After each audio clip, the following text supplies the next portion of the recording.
SP साहब के साथ आप लोगों की एक मीटिंग हुई छोटी सी, किस मुद्दे पर हुई है? मीटिंग नहीं हुई बल्कि हम लोग गए थे।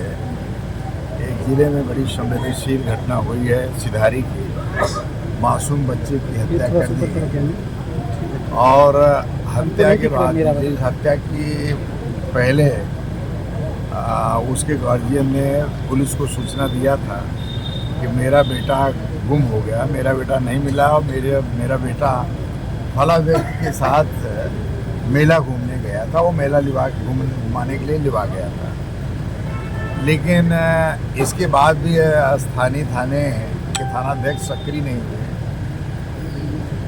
वहाँ के लोग सक्रिय नहीं हुए, थाना सक्रिय नहीं हुए। क्या कारण है कि उस थानेदार का सस्पेंशन अभी तक नहीं हुआ? मूल कारण जो बताया गया हम लोगों को, जो जानकारी हम लोगों ने एसपी से कहा, डीएम से भी कहा कि पता ये चला जो अपराधी है वह विश्व हिंदू परिषद का नेता है। इस कारण एसओ का सस्पेंशन नहीं हुआ, बुलडोजर की कार्रवाई नहीं हुई।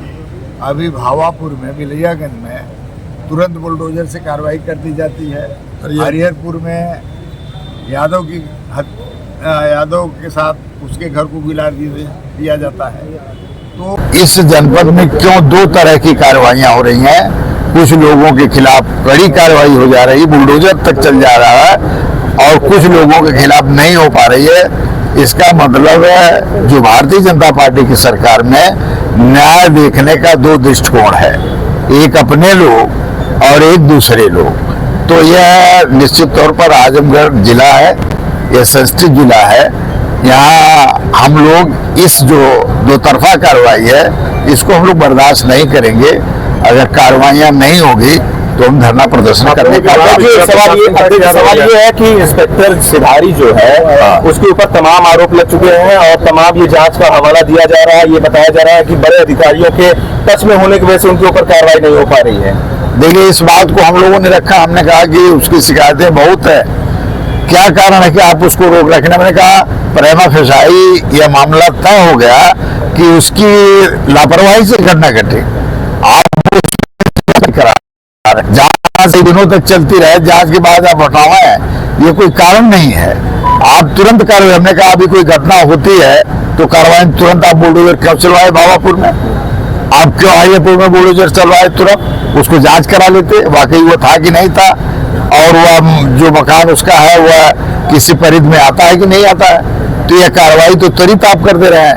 और जब दूसरे लड़के की घटना की, एक धर्म विशेष के लड़के के साथ घटना होती है, तब उसमें आप रिकॉर्ड देखते हैं, आप उसमें तय करते हैं कि अभी उसकी जांच हो रही है। इस मुलाकात का नतीजा क्या है? उन्होंने कहा कि हम कार्रवाई करेंगे और न्यायोचित कार्रवाई करेंगे, और निश्चित तौर पर आप लोगों को हम निराश नहीं करेंगे। आपकी भावना तो पार्टी क्या करेगी? कार्रवाई नहीं होगी तो पार्टी धरना प्रदर्शन करेगी। पार्टी उस पर समय निश्चित इस सब चीजों में नहीं होता है, इन सब चीजों में कार्रवाई होती है। पोस्टमार्टम रिपोर्ट के बारे में कुछ जानकारी मिली है क्या? नहीं, हमको पोस्टमार्टम के बारे में भी जानकारी नहीं मिली, लेकिन जो वहाँ के लोगों का कहना है कि वहाँ पर उसकी हत्या के पीछे तंत्र मंत्र भी है। जो चीजें मिली हैं वहाँ उस सबूत में उसके आधार पर तंत्र मंत्र के अनुसार उसकी हत्या हुई है। आज हम उस बात को, हाँ, इस बात को हम लोग नहीं, इस बात को संग्राम यादव ने कहा कि पूरे जनपद में इस तरह की बात को लेकर के लोगों में भय व्याप्त है कि कहीं तंत्र मंत्र के आधार पर हमारे लड़के की हत्या न हो जाए, कहीं दूसरे लड़के की हत्या न हो जाए।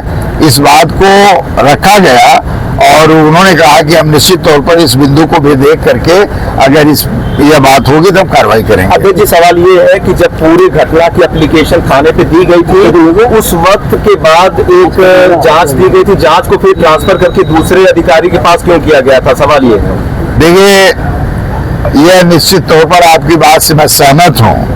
कहीं न कहीं वो थानाध्यक्ष के ऊपर विशेष लोगों का प्रभाव है, एसपी साहब जो भी अपनी बात कह रहे हैं, हम लोगों ने, हमारे सभी विधायकों ने ये कहा कि वो तुरंत कार्रवाई होना, सस्पेंड किया जाना यह न्यायोचित होता, लेकिन इतना देर किया जाना यह न्याय का कोई मामला नहीं बनता है। इसके पीछे कोई और कारण है, और उस कारण जो है, जो आप लोगों की सोच है, वो निश्चित तौर पर उसके ऊपर सत्ता पक्ष का वरद हस्त है, जिसके कारण एसपी साहब नहीं कर पा रहे हैं।